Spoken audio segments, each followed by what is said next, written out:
Bueno, iniciamos. Yo creo que todos nos programamos, ¿verdad? Para el tiempo que vamos a estar aquí. Eh, Vamos a iniciar con esta materia que se llama Teoría General del Derecho, que es la teoría pura del derecho. Es una materia 100% teórica, conceptual, en el que los voy a invitar a que lean porque no es suficiente el yo estar aquí hablando del tema o hablando de algunos conceptos. Es una materia en la que tenemos que leer. Tenemos que leer para poder entender bien de qué se trata y analizar y razonar y asimilar varios de los conceptos que aquí se manejan. Eh, Vamos a empezar hablando de que la teoría pura del derecho es una teoría sobre el derecho positivo, que lo que quiere es excluir del conocimiento orientado hacia el derecho todos aquellos elementos que le son extraños, o sea, que no son propios del derecho, por eso se llama teoría pura del derecho, porque no permite que otros elementos vengan a ensuciarla, por decir de alguna manera, ¿no? Entonces, es por eso que de los acontecimientos fácticos considerados jurídicos, tienen dos elementos: el acto perceptible y la significación jurídica, que esta materia habla mucho de los significados y la interpretación en cuestión de derecho. Entonces, los acontecimientos logran su sentido jurídico cuando una norma en su contenido se refiere a él. Es decir, logra su sentido jurídico cuando el contenido de un suceso coincide con el contenido de una norma válida. Uno de los principales autores de esta teoría es Kelsen, que nos dice que el derecho es una ordenación normativa del comportamiento humano, que es un sistema de normas que regulan el comportamiento. Por lo tanto, considera eh, el sistema más bien considera a la norma como en el sentido de un acto en el cual se ordena o permite y en especial se autoriza un comportamiento, lo que se puede y lo que no se puede, lo que se debe y lo que no se debe. Estas normas, como ya sabemos, son producidas por el órgano legislador, pero también pueden ser producidas consuetudinariamente, es decir, cuando la comunidad establece como costumbre un hecho productor de derecho reconocido por el sistema jurídico. ¿Se acuerdan de las fuentes del derecho? La costumbre es una de ellas. Las normas tienen dos características importantes: la validez y la eficacia. Mediante la validez designamos la existencia específica de una norma. Mediante la eficacia, mediante con la eficacia nos referimos a que la norma sea verdaderamente aplicada y obedecida en los hechos. Aunque una norma jurídica adquiere su validez incluso antes de su eficacia, o sea, antes de ser aplicada y obedecida por los miembros de la sociedad, nos dicen que la norma necesita un mínimo de efectividad como condición de su validez, pues cuando una norma permanece sin eficacia durante mucho tiempo, deja de ser válida. Es por este motivo que es necesario que el tiempo y el espacio en que se producen los acontecimientos estén determinados en el contenido de la norma, pues la norma siempre vale para un determinado tiempo y espacio. De allí que podemos hablar de validez espacial y temporal de la norma. En la unidad número 2 vamos a ver todo esto a detalle. Les estoy hablando de manera general de qué trata esta materia. Las normas de un ordenamiento siempre regulan una determinada conducta del hombre y lo hacen de dos maneras, mediante una regulación positiva, cuando se exige a un hombre la acción u omisión de determinada conducta, y a través de una regulación negativa, cuando esa conducta no está prohibida por el orden, pero tampoco está permitida por este. De esta forma podemos establecer un juicio de valor, pues cuando la conducta fáctica, o sea, el hecho real existente en el tiempo y en el espacio, es tal como debe ser conforme a una norma objetivamente válida, nos referimos al valor objetivo. Pero cuando existe la relación de un objeto con un deseo o voluntad dirigido hacia este, estamos hablando del valor subjetivo.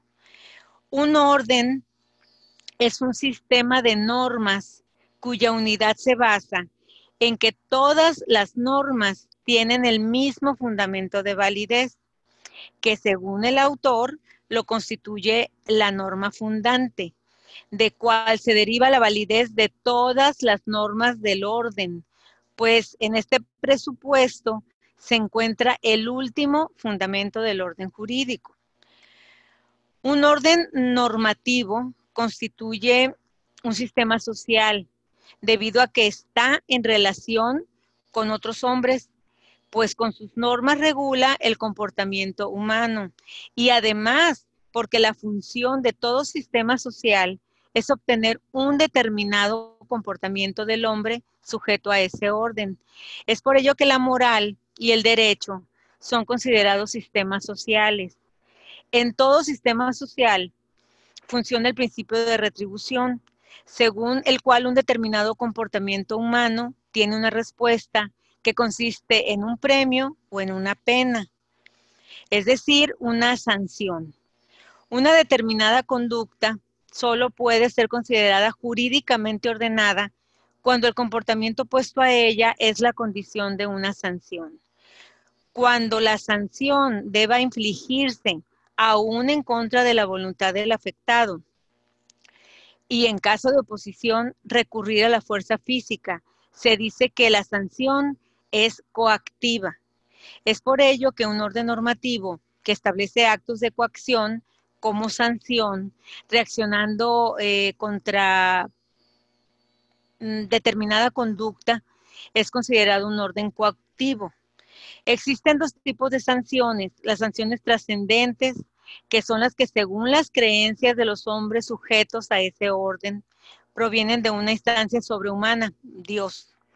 Y las sanciones socialmente inmanentes, que son aquellas que se producen en la tierra, dentro de la sociedad y que son ejecutadas por los mismos hombres. El derecho es un orden coactivo de la conducta humana, porque establece sanciones cuando la conducta del hombre se opone a lo que establecen las normas. Estas sanciones, estatuidas por el orden jurídico, son socialmente inmanentes y socialmente organizadas.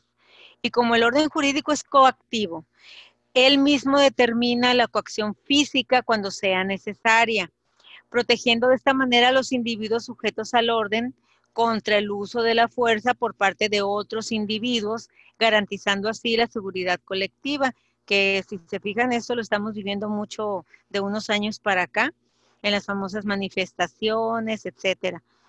Como ya lo mencionamos ahorita, el orden jurídico regula el comportamiento humano de manera positiva y negativa también.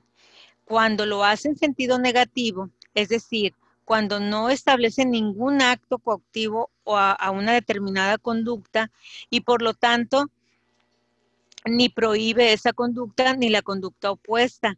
Se dice que el hombre es jurídicamente libre, pero a pesar de ello hay un orden jurídico que limita en más o menos la libertad humana a través de sus sanciones. Siempre existe un mínimo de libertad, un espacio en la vida del hombre en la cual ningún orden o prohibición interviene.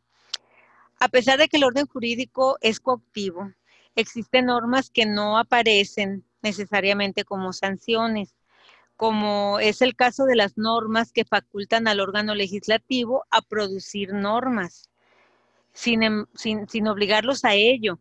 Se dice que las normas jurídicas no son totalmente independientes, pues cuando una norma prescribe una conducta y hay otra norma que establece una sanción ante el incumplimiento de esta, la primera norma está fundamentalmente ligada a la segunda.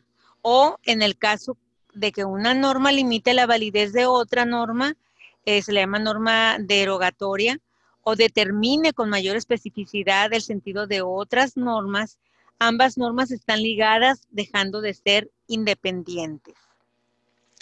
Eso es algo introductorio para que se den idea de que la teoría general del derecho, y aquí propiamente la llamada teoría pura del derecho, nos da una explicación del orden jurídico, de cómo debe de estar conformado y cómo está estructurado. Por eso yo les decía ahorita, esta materia tenemos que leer y leer varias veces lo que estamos leyendo. No son conceptos que a la primera nos vayan a quedar muy claros. Es importante leer. Les hice un PowerPoint por lo mismo, para ir viendo concepto por concepto, como está en la unidad número 1, para ir explicando más o menos estos conceptos y más o menos ahí que nos vayan quedando lo más claros posibles. ¿Va? Les ponemos el Power.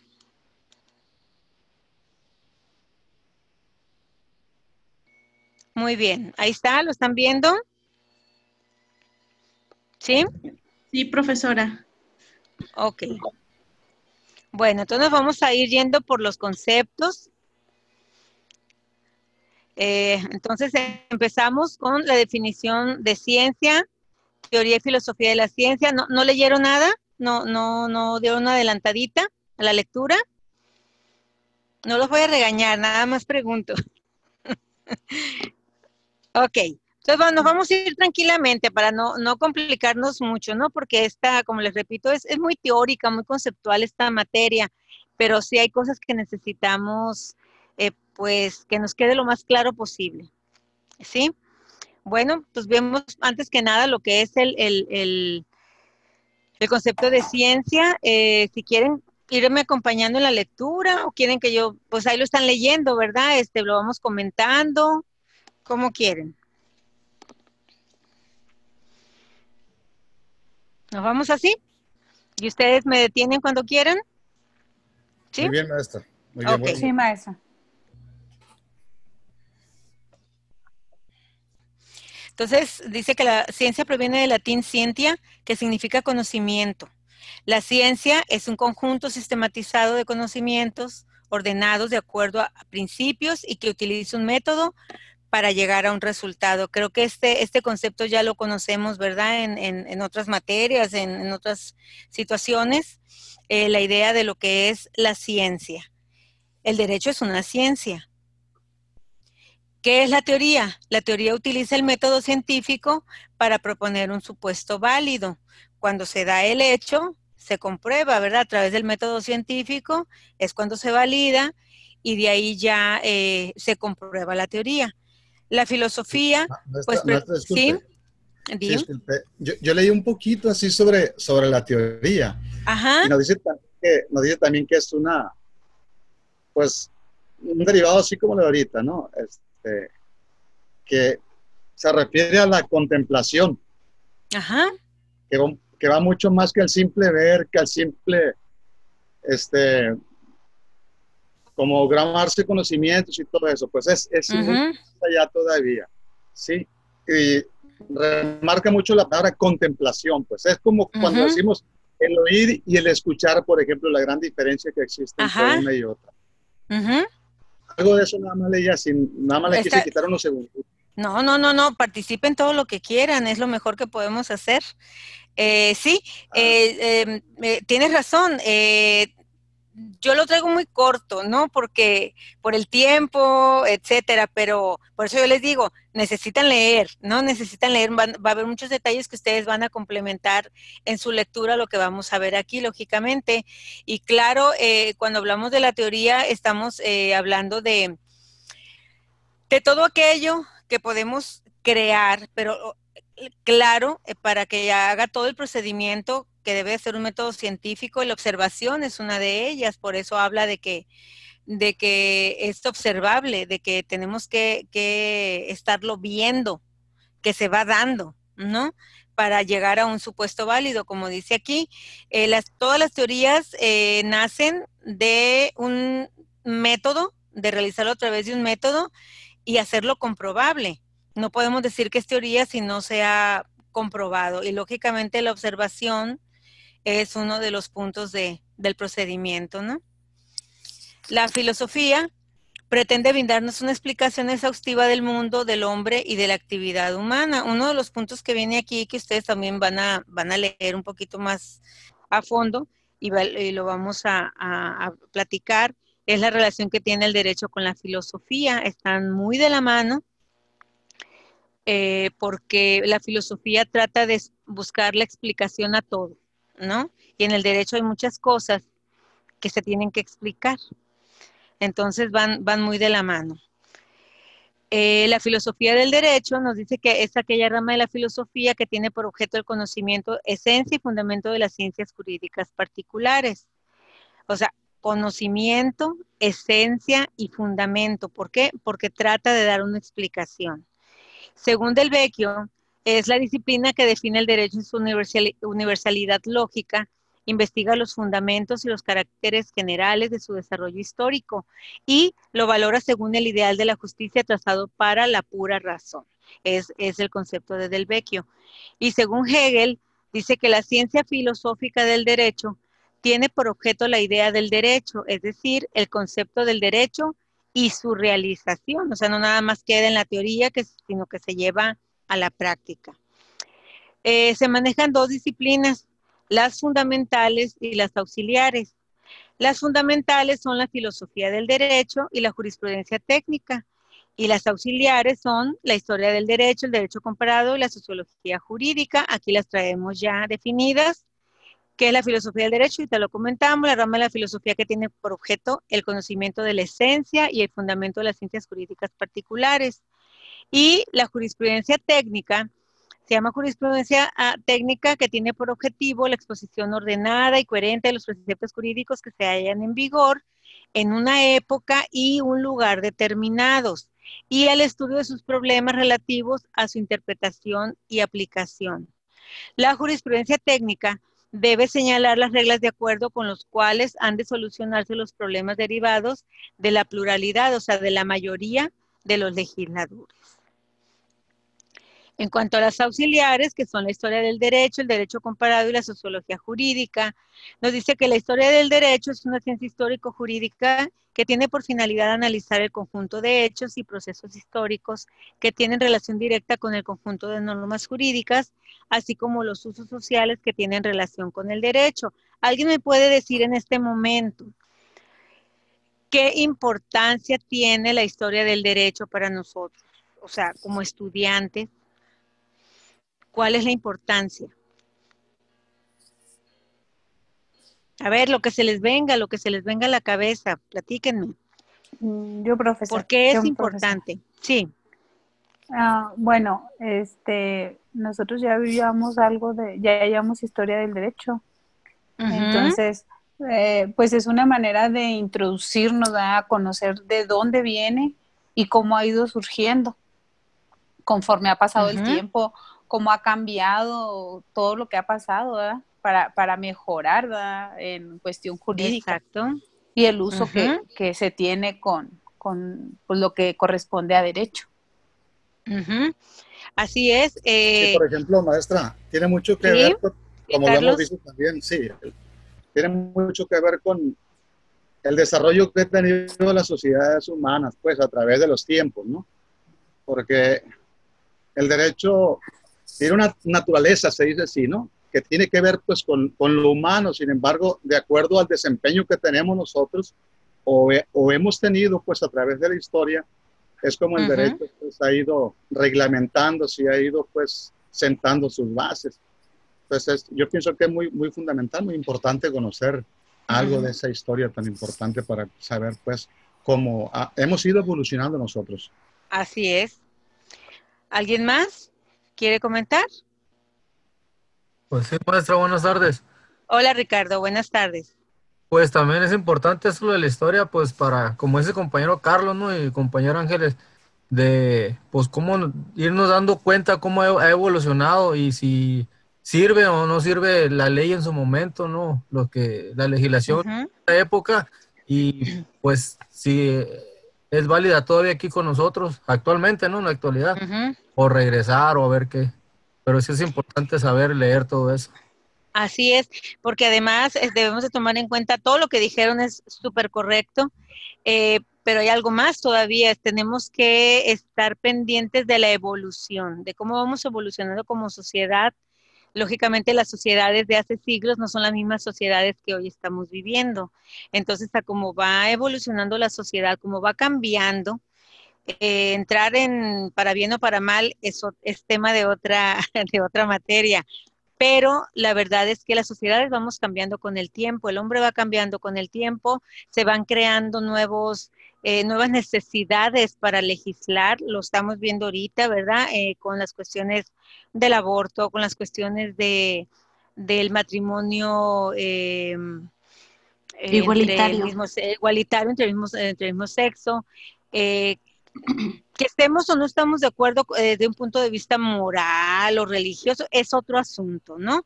Aquí estamos hablando de derechos que a través de la historia se han ido creando por eso mismo, porque el ser humano y la sociedad van evolucionando y también las leyes tienen que evolucionar, entonces la importancia de la historia del derecho y de cualquier historia, en cualquier materia, en cualquier área, es importante porque debemos de analizar y saber qué se hizo en algún momento, si funcionó, si no funcionó, cómo se dio y para ir pues progresando supuestamente para mejorar, ¿no? Para mejorar cómo se fueron dando esos cambios, qué necesidades se fueron creando y cómo se fueron arreglando todas esas situaciones respecto a las leyes, ¿verdad? Y entonces cuando nosotros escuchamos historia, decimos, ay, qué flojera la historia. No, es súper importante para nosotros hoy en día conocer la historia del derecho, para saber hoy en día qué es lo que tenemos que hacer o qué es lo que no tenemos que hacer y cómo vamos a ir también nosotros cambiando esas leyes de acuerdo a los cambios que la misma sociedad del mismo ser humano han tenido, ¿no? Entonces, es una ciencia histórico-jurídica que tiene por finalidad analizar el conjunto de hechos y procesos históricos, que tiene relación directa con el conjunto de normas jurídicas, así como los usos sociales que tiene relación con el derecho. El derecho comparado es una ciencia del derecho que se basa en la comparación de distintos ordenamientos jurídicos para los mismos casos planteados. Esto se da mucho en el derecho internacional, cómo se resuelven los asuntos en Estados Unidos de un problema, cómo se resuelve en El Salvador, en Venezuela, etcétera. Dice que no se es considerada propiamente una rama del derecho, por lo que se suele aplicar a cualquier área del derecho. La sociología jurídica estudia los problemas, las implicaciones, las cosas, detalles, mentiras, objetivos, cosas y todo aquello concerniente a las relaciones entre el derecho y la sociedad. A diferencia de la teoría del derecho y de la filosofía política, el principal problema objeto del estudio de la sociología jurídica es el de la eficacia del derecho, tomando en cuenta cómo se da, ¿sí? Las cuestiones sociológicas, o sea, cómo se dan, cómo se dio esa situación, cómo se dio ese problema, cómo surgió, y que el derecho realmente dé una solución a esa situación. La teoría pura del derecho nos dice que es la disciplina que se encarga del estudio y análisis de las diversas teorías que tratan de explicar el derecho, así como el análisis y construcción de los conceptos jurídicos fundamentales. quiere mantenerse como teoría, como les decía al principio, por eso se llama teoría pura del derecho, y limitarse a conocer única y exclusivamente su objeto. Procura determinar qué es y cómo se forma el derecho, sin preguntarse cómo debería de ser o cómo debería de formarse. Es una ciencia del derecho y no una política jurídica. Al calificarse como una teoría pura, indica que entiende constituir una ciencia que tenga por único objeto el derecho e ignore todo lo que no responda estrictamente a su definición. El principio fundamental de su método es, pues, eliminar de la ciencia del derecho a todos los elementos que le son extraños. ¿Sí queda claro la teoría pura del derecho? Que no le gusta que nadie meta la cucharita ahí y defiende que son exclusivamente cuestiones del mismo derecho. ¿Sí? Pues aquí vemos que Hans Kelsen es el creador de la pirámide de Kelsen, que es fue un jurista político, profesor de filosofía en la Universidad de Viena. Él hizo la definición de este sistema como la forma en que se relacionan un conjunto de normas jurídicas y la principal forma de relación entre estas dentro de un sistema. Es sobre la base del principio de jerarquía. Y aquí, bueno, lo puse porque aquí hablamos, en esta materia se habla muchísimo de Kelsen, hay muchísimo que decir, pero pues traje esto así a modo resumido y súper resumido. Nos dice que el derecho es una ordenación normativa del comportamiento humano. Es un sistema de normas que regulan el comportamiento, por lo tanto, considera una norma como el sentido de un acto en el cual se ordena o permite, y en especial se autoriza un comportamiento. Estas normas son producidas por el órgano legislador, pero también pueden ser producidas consuetudinariamente, como ya dijimos al principio, cuando la comunidad establece la costumbre. Y bueno, esto ya lo vimos al principio. Aquí está lo que me interesa que vean, lo que es, esto lo hizo Kelsen, la pirámide del orden jurídico, que en nuestro país está de esta manera, porque cada país lógicamente tiene su propio orden jurídico, con sus conceptos, etcétera. Y a veces encontramos la palabra ordenanzas, ¿no? Nosotros no la utilizamos en México, pero por ejemplo a lo mejor la encontramos en España, no sé, en otros países depende de los conceptos cómo los manejen, las vamos a encontrar diferentes que en México. Aquí así está la pirámide, así la hizo Kelsen, así la manejamos en nuestro orden jurídico. La Constitución en primer lugar, ninguna ley por encima de la Constitución es nuestra ley suprema. Abajo de la Constitución encontramos las leyes federales y tratados internacionales, siguen para abajo las constituciones estatales o locales y las leyes estatales o locales, y abajo de la pirámide encontramos otras normas jurídicas como son los reglamentos, decretos, leyes individualizadas, etcétera. Aquí ponemos de ejemplo lo que es el Diario Oficial de la Federación. ¿Algún comentario hasta aquí? No, profesora. Maestra, buenas tardes. Sí. Pues ahora nomás comentarios con las nuevas reformas que ha habido del 2011 para acá. Sí. Ya prudencias donde a la Constitución, bueno, los tratados internacionales están a la par con la Constitución, ¿no? Ajá.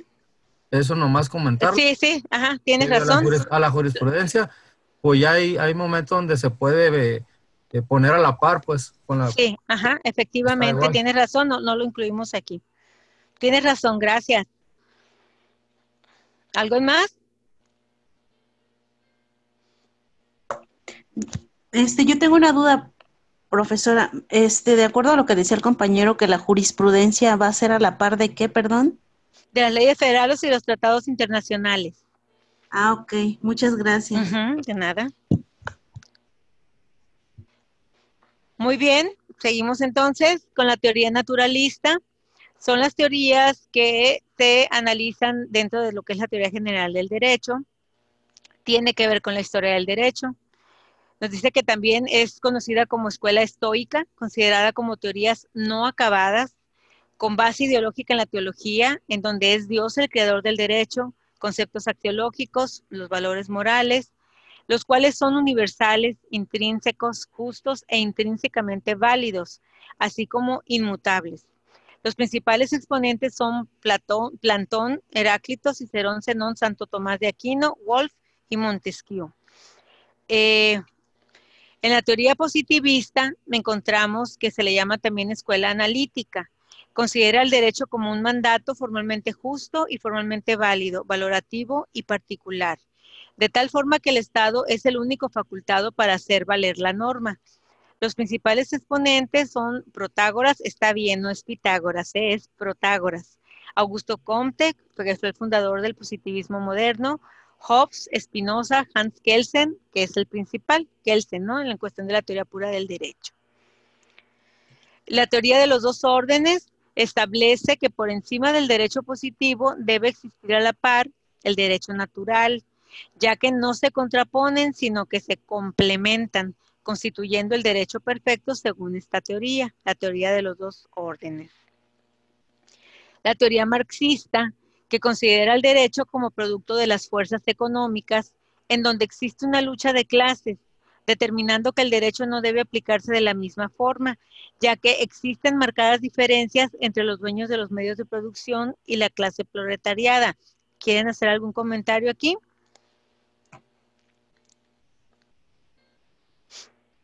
Ok. La teoría histórica, que establece el derecho como producto de las fuerzas voluntarias, como fenómeno histórico, producto de la cultura, producto de la combinación del poder y la ética, y su principal exponente es Timoshev. La teoría sociológica, que considera que el derecho debe adaptarse a las consideraciones sociales, características del territorio y hasta del gobierno, por lo que no pueden ser el mismo para todos, ya que las necesidades varían, es decir, que deben tomarse en cuenta las condiciones generales de cada lugar. Los principales exponentes, Ludwig, Gumplin-Wogix, Kohler, Pound, Radbruch y Corms. Esta teoría, por ejemplo, yo podría mencionarles cuando se hacen los calendarios de la Secretaría de Educación Pública, cuando se legisla en educación, hablando de los calendarios. Por ejemplo, aquí dice que no puede ser lo mismo para todos y tiene toda la razón, en mi opinión, porque vivimos en un país con diversos climas, con diversas condiciones geográficas, con diversas culturas. Entonces, no debería de aplicarse de la misma manera para todo el territorio. ¿Sí? Entonces, simplemente en cuestiones de clima, imagínense que marcan los calendarios escolares. Ellos no saben los infiernos que vivimos aquí en el norte, ¿no? Entonces, tanto las fechas de entrada como de finalización. Estoy comentando un ejemplo, ¿no? Nada más de lo que habla la teoría sociológica. Para toda la legislación, yo hago un comentario respecto a educación, pero podemos hacer muchos comentarios en varias áreas de las leyes, porque pues es verdad, no todos somos iguales, no todas las características donde vivimos son iguales, no todas las culturas son iguales. ¿Qué opinan acerca de la teoría sociológica?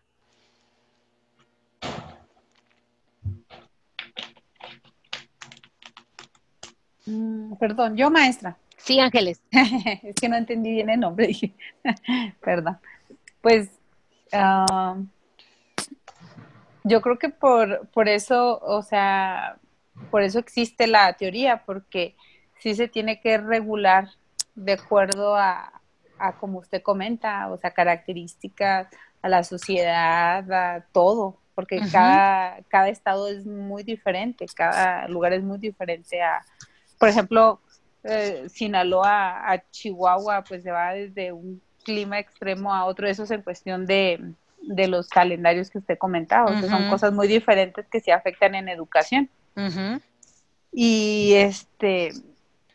ver las necesidades, o sea, de cada uno para poder hacerse algo de acuerdo o que corresponda a cada lugar sin que se generalice. Exacto. Profesora. Sí, Victoria. Bueno, relacionado a ese tema, creo que por eso es que existen las leyes locales que están enlazadas con las estatales y a Ujú. y a su vez están enlazadas con las leyes federales. Ajá. Y para su interpretación se genera lo que son las jurisprudencias de manera puntual. Ujú. Y comparto lo que dice Ángeles. Yo lo pudiera relacionar de esa manera, aplicado a lo que es la teoría sociológica. Ujú. Sí. Muy bien, Victoria, muchas gracias. ¿Alguien más quiere comentar algo? Yo, maestra, buenas Sí, noches. Lourdes, buenas noches. Es muy interesante la teoría sociológica desde un punto que si fuese considerada en las actuales legislaturas, creo que tuviésemos leyes más actualizadas, ¿no? Más Sí, justas. y más justas, correcto. Si bien se ha considerado en algunas reformas esta teoría sociológica, de igual manera no ha sido en todos los casos, ¿no? Entonces creo que el ejemplo más claro fue el último proceso que se vivió aquí en nuestro estado, en el matrimonio igualitario, y creo que esa es una condición actual que exige verdaderamente una actualización en el código familiar. Sin embargo, todavía es muy controversial, pero creo que la teoría sociológica pues da precedente que hay consideraciones sociales que hay que pues tomarse en cuenta, ¿no? Ujú, muy bien, muchas gracias por tu participación. ¿Alguien más quiere comentar algo? Bueno, seguimos. Cuando quieran comentar algo, díganlo, ¿no? Comenten. La teoría realista nos dice que su objeto principal de estudio son los tribunales. Considera el derecho como el conjunto de decisiones que generan los jueces al resolver los litigios, por lo que debe aplicarse a la conducta real de la sociedad, estableciendo que el derecho está aplicable solo cuando recae un hecho concreto a la sentencia. Los principales exponentes son Llewellyn, realista moderado, y Jerome Frank, realista radical. ¿Quieren volverlo a leer y hacerme un comentario acerca de esta teoría realista? Dice que su objeto principal de estudio son los tribunales.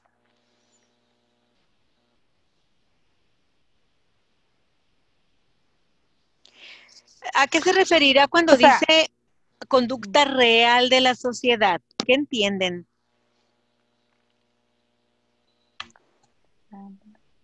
Bueno, profesora, pues yo entiendo, Sí, perdón, Victoria, sí, Victoria. yo entiendo que cuando está hablando de la conducta real, es de acuerdo a lo que establecen las leyes, de lo que está permitido y de lo que no está permitido. Uh-huh. Sí, es lo único a lo que puedo deducir. Ajá. A ver, ¿alguien Uh-huh. más? yo, profesora. Ángeles, sí. Bueno, es lo que, bueno, realmente cómo se comporta la sociedad, ¿no? O sea, Uh-huh. no tanto a cómo están reguladas las leyes, una cosa es cómo están reguladas y otra cosa es cómo se comporta la sociedad, cómo es la realidad. Uh-huh. Se adapta a las leyes a la sociedad. Uh-huh. Ustedes saben que en Estados Unidos las sentencias que, que se emiten, un jurado, que es el pueblo, ¿verdad? Muchas veces los casos se resuelven tomando en cuenta el por qué lo hizo, el por qué actuó de esa manera, si hay cuestiones, si se sintió amenazada, si traía traumas, si fue una cuestión psicológica, daño psicológico, eso consideran mucho ellos, ¿no? Aquí no lo hacemos en México. Aquí se basa en la conducta, en lo que se hizo. No se preguntan por qué se hizo, por qué lo hizo, porque estaba dañada, porque la lastimaron mucho, porque la golpearon, ¿por qué lo hizo? No, o sea, no van al fondo del por qué, sino simple y sencillamente se sanciona el acto que está tipificado en la ley y que tiene una sanción. ¿Más o menos? Sí, ¿Sí? profesora. Muy bien, sí. Bueno, más o menos, ¿sí, Lourdes? Quiero relacionarlo con algún ejemplo. Sí, claro. Supongo que antes de que se pudiera tipificar el feminicidio, muchos casos que había en proceso referente pues a asesinatos de mujeres, o sea, había un hecho concreto y real, ¿no? Que era el homicidio hacia mujeres, ¿no? Pero ahorita que está tipificado este delito, pues visibiliza una realidad, ¿no? Y permite pues desarrollar una forma de justicia pues más adecuada a las condiciones por el cual se comete este tipo de delito, ¿no? Que tiene que ver con una conducta específica. Si bien, como usted lo explica, la teoría realista no va de fondo, pero sí de forma en un acto concreto, ¿no? Y lo que era un acto concreto eran un sinfín de mujeres asesinadas. Así es. Y hasta no se ve toda esta lucha, pues se tipifica y pues empieza a darse una serie de circunstancias que vienen pues a favorecer de una u otra manera todos los procesos en este tipo de delitos, ¿no?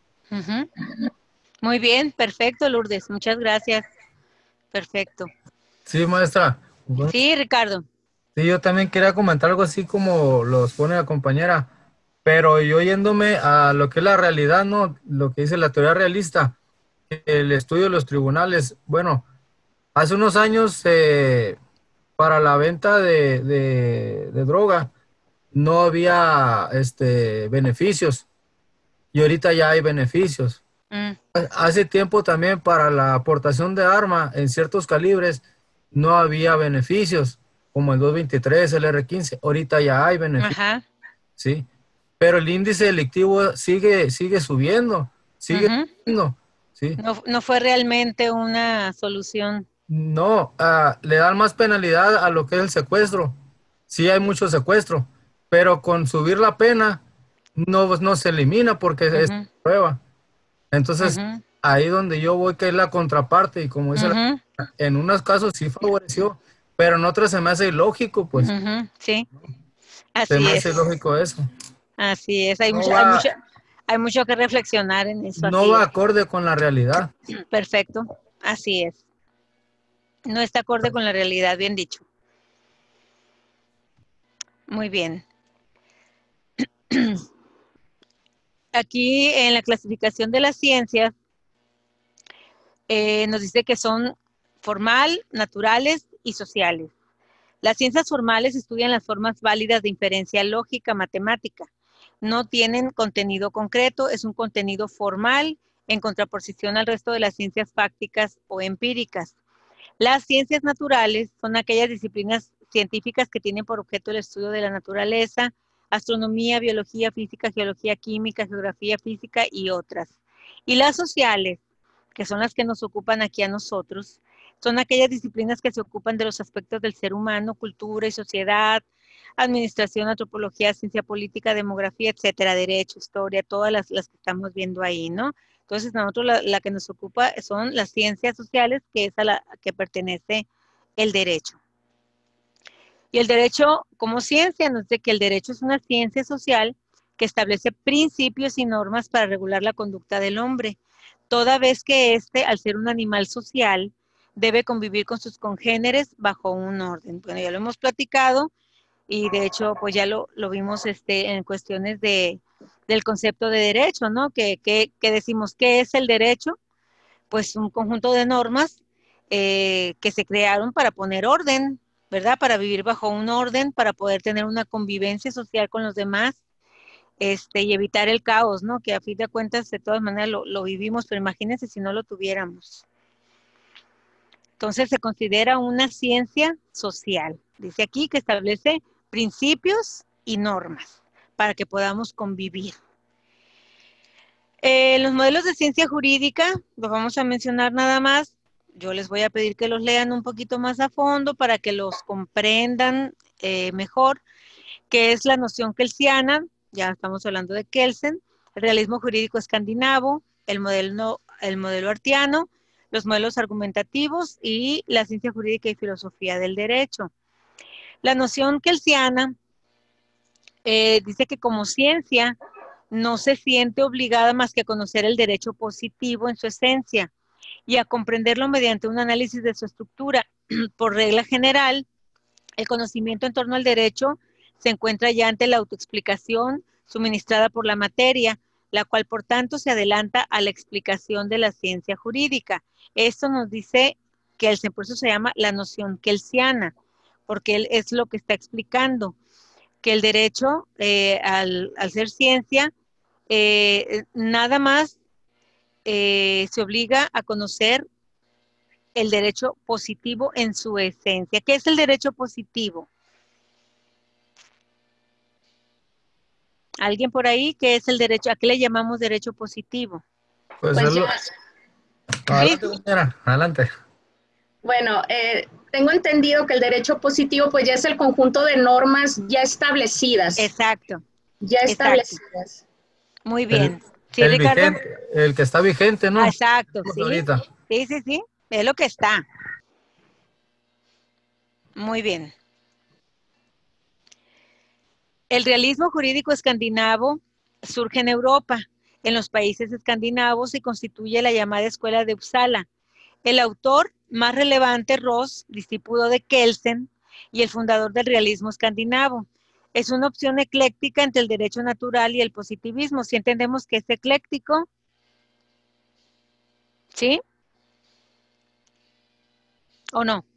No, profesora. Ecléctico es que está conformado de varias partes, o sea, agarraron de varias teorías e hicieron una, ¿sí? En este caso menciona que está compuesto entre el derecho natural y el positivismo, ¿sí? ¿Queda claro? Sí. Es cuando se hace una unión, pues, de varias teorías.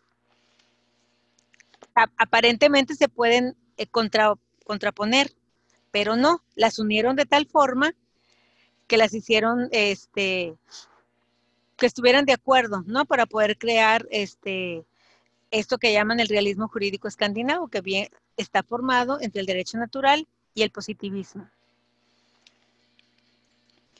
El modelo artiano, Hart, formula su teoría del derecho entendido como un sistema de reglas sociales, partiendo del análisis crítico de la teoría imperativa del derecho de John Austin. Parte de la apreciación, a su juicio correcta, de que ahí donde existe derecho, la conducta humana deviene no optativa, sino obligatoria. ¿Qué entendemos aquí?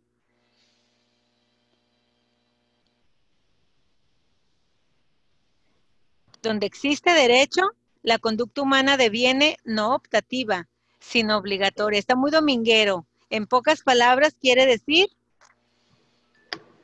Sí, bueno, desde mi entendimiento, aquí nos trata de decir verdaderamente donde ya no hay voluntad del poder controlar, normar la conducta o no hay capacidad, pues es ahí donde ya el derecho verdaderamente obliga a normar esas conductas, ¿no? Yo hace poco trataba de asociar la psicología con el derecho. Entonces yo decía, bueno, si el derecho viene a normar la conducta, esto quiere decir lo que ya el individuo es incapaz de hacer por voluntad o por incapacidad, que tiene que ver con muchos otros efectos, ¿no?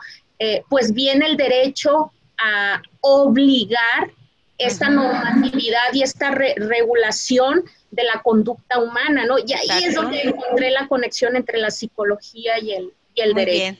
Muy bien, buena observación. Buena observación, gracias. Y los modelos argumentativos. El modelo de argumentación jurídica se puede definir como el conjunto de técnicas, métodos de interpretación y argumentación jurídica que se expresan como una guía que permiten brindar soluciones exitosas a las controversias jurídicas que así lo requieren. Existen diversos modelos de argumentación jurídica que corresponden a las teorías y técnicas empleadas para cumplir con sus objetivos. Los diversos modelos pueden tener como fundamento el orden legal establecido, la intención del legislador, el argumento literal, histórico, evolutivo, etcétera. ¿Lo entienden? Creo que está sencillo. ¿Sí? Dice, los diversos modelos pueden tener como fundamento el orden legal establecido, la intención del legislador, el argumento literal, histórico, evolutivo, etcétera. Estamos hablando de cuestiones interpretativas, ¿no? Por eso se llaman argumentación jurídica.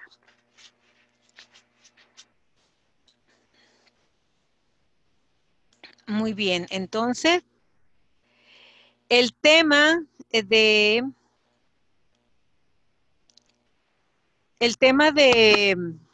la relación entre el derecho y la filosofía, pues es una tareita que tienen ustedes que realizar, leer, y ahí viene como actividad. No la quise tocar porque quiero que lean y que hagan la actividad y la platicamos iniciando la siguiente videoconferencia. ¿Qué les parece? Para que ya vengan con algo y podamos aquí platicar.